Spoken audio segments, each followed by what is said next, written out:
اللهم صل على سيدنا محمد يا رب صل وسلم دائما أبدا على حبيبي وخاتم الأنبياء أما بعد فأعوذ بالله من الشيطان الرجيم بسم الله الرحمن الرحيم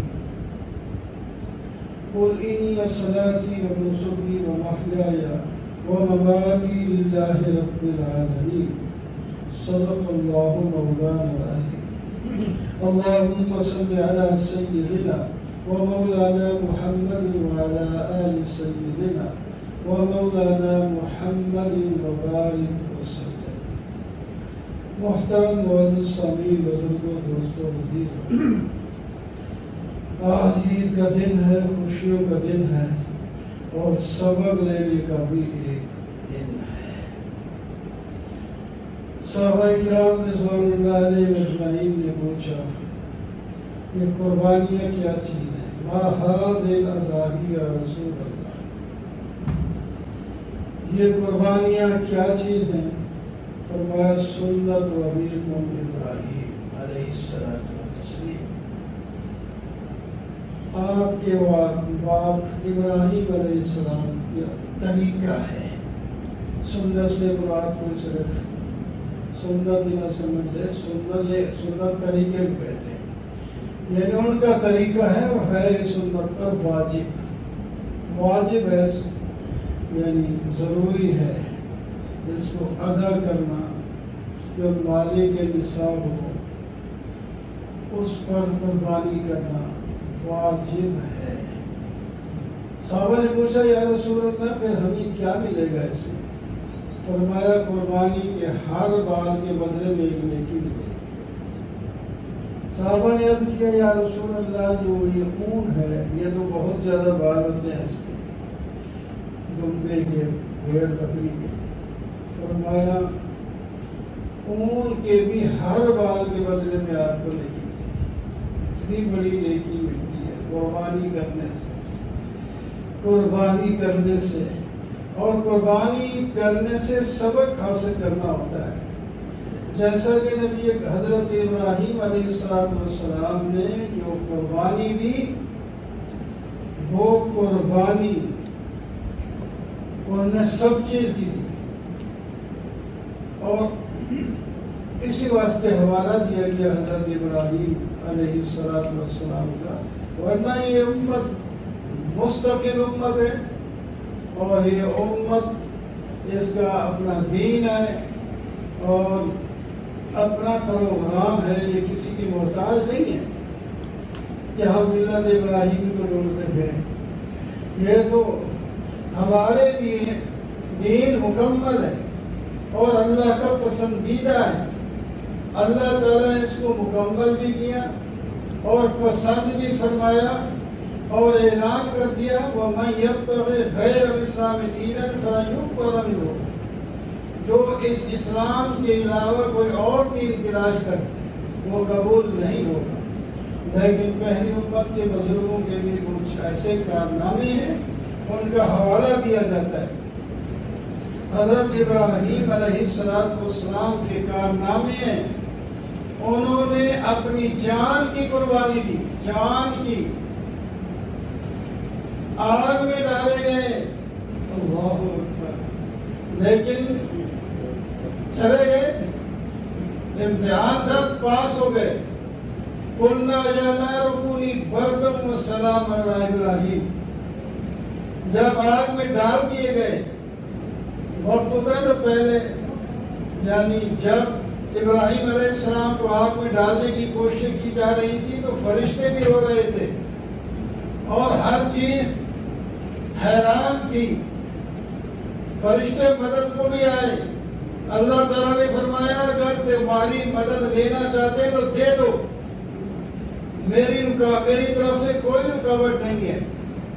ابراہیم علیہ السلام کے پاس فرشتوں نے اپنی خدمات پیش کی، پہاڑوں کو ملا کر ان کو رگڑ دیں یا پانی برسا کر آگ بجھا دیں، مختلف طریقے سے خدمات پیش کی۔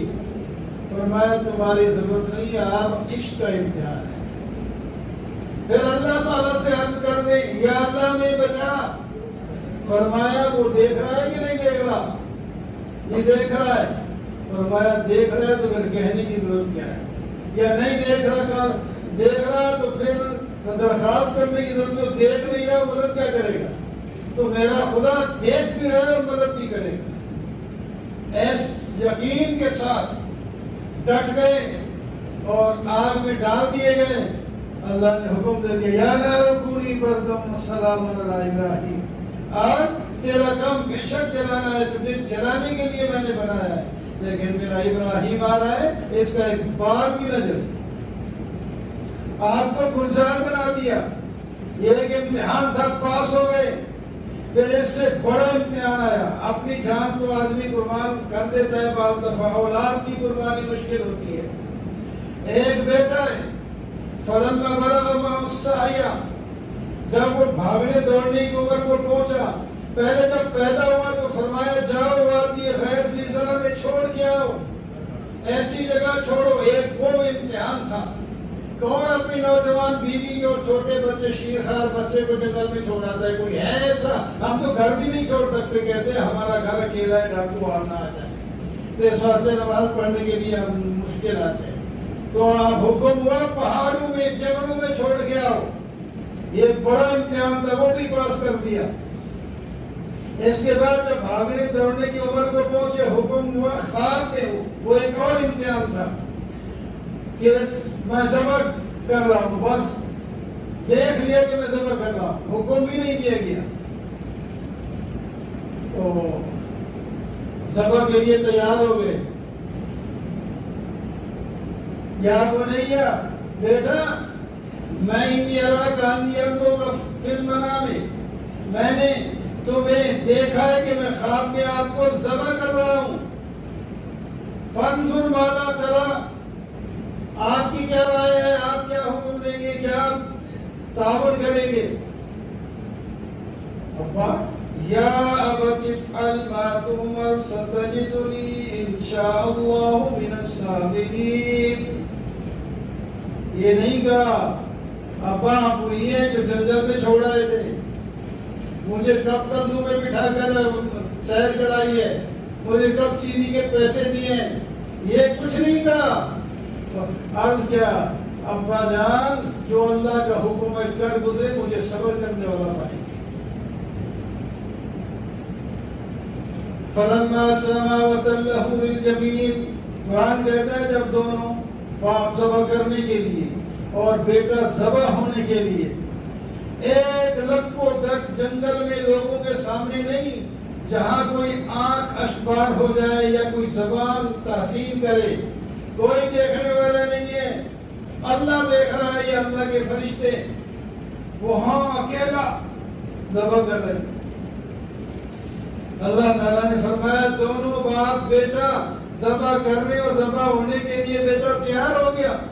وَتَلَّهُ لِلْجَبِينِ، آپ آج بکرے کو، دمبے کو، بیل کو ذبح کرنے کے لیے لٹاتے ہیں، وہ بھی کسائی ذبح کرتا ہے، ہفتے اوپر دیکھ رہے ہوتے ہیں، وہ خود باپ نے لٹایا اور خود چھری پکڑ کے ذبح کرنے لگا۔ یہ تو چھوٹا امتحان ہے، بہت بڑا امتحان ہے۔ تو جناب اللہ تعالیٰ نے فرمایا دونوں میرے حکم پر عمل کرنے کے لیے تیار ہو گئے۔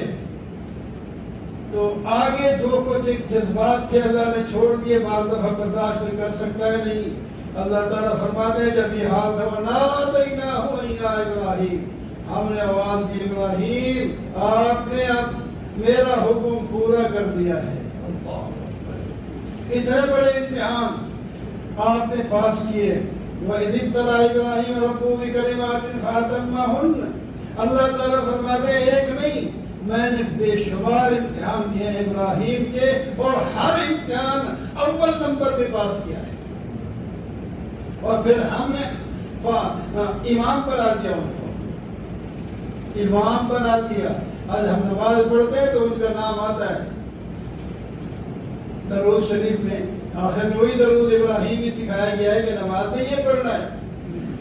اللہ اکبر حکومت قرآن کی فتبع ملت ابراہیم حنیفہ. تو یعنی یہ جذبات، ہم تو تھوڑی بات پر لڑ جاتے ہیں نا.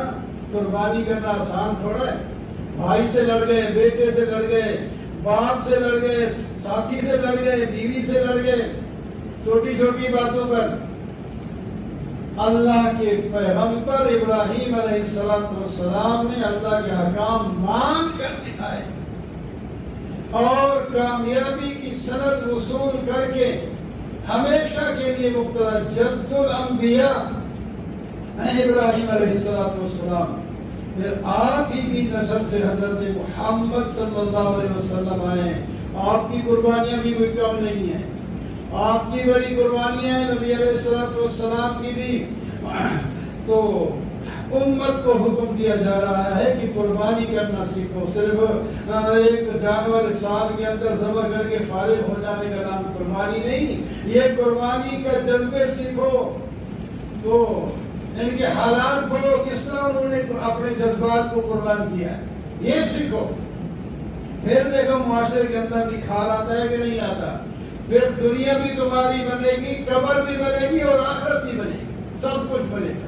تو بہرحال یہ سیکھنا ہے کہ ہم نے قربانی اپنے جذبات کی قربانی بھی دینی ہے. صرف بکرے کی اور بیل کی قربانی نہیں، اپنے جذبات کی بھی قربانی دینی ہے. تو تب معاشرے میں آج کل تو ایسا کرنا مشکل ہو گیا ہے. ہر آدمی کہتا ہے دوسرے کو نیچے دکھاؤں، بس اس کا مال سارا میرے پاس ہی ہے اور باقی ٹھیک ہے، میں ہی سچا ہوں اور باقی سب جو ہے غلط کام کرتے ہیں. یہ بیماری ہمارے اندر پیدا ہو گئی ہے جس واسطے ہم مشکلات میں پھنسے ہوئے ہیں. تو ہر حال کوئی تقریر کرنا وقت نہیں. تو اب نماز کا بتاتا ہوں، جس کے بعد نماز پڑھی کرتے ہیں، ٹائم ہو گیا. تو قربانی کرنا ہے. اور جناب ایک تو 3 حصے کوشش کریں قربانی کے. ایک حصہ اپنے رشتہ داروں کا بھی حق ہوتا ہے. خواہ امیر ہے غریب ہے اس کو چھوڑیں.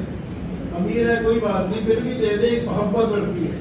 کچھ آپ نے دے دیا وہ بھی آئے گا، کوئی ایسا بات. اپنے رشتہ داروں میں اگر نہیں دیں گے تو دل دکھتا ہے. دیکھا ابو کی طرف سے نہیں آیا، بھائی کی طرف سے نہیں آیا، انہوں نے ہمیں کچھ نہیں سمجھا.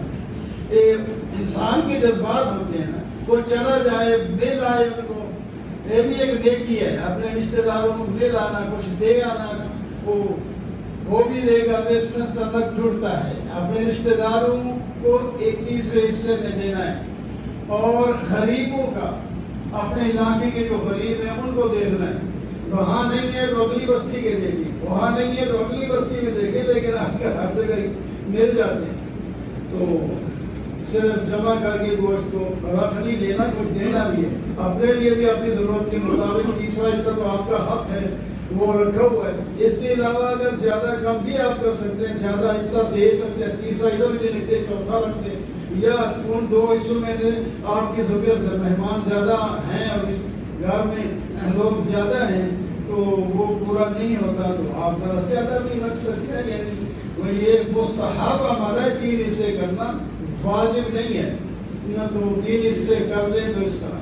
تو بہرحال وہ اس کے ساتھ نماز جو ہے عام نمازوں کی طرح پڑھی جاتی ہے. صرف 6 تکبیریں زائد ہوتی ہیں. 6 تکبیریں، 3 پہلی رکعت میں، 4 2 رکعت نماز عید الاضحیٰ واجب 6 تکبیر زائد کے. پیچھے امام کے اللہ اکبر بس اتنی ایک نیت میں ہوتی ہے. امام جو ہے پہلے سبحان اللہ پڑھے گا، وہ آپ بھی پڑھے گی. خدا الہ خیر تک پڑھ کے آپ خاموش ہو جائیں گے. اور جناب امام صاحب جو ہے قرات کرنے سے پہلے 3 تکبیریں پڑھے گا، وہ آپ ہی پڑھیں گے اور ہاتھ کانوں تک اٹھا کر چھوڑ دیں گے.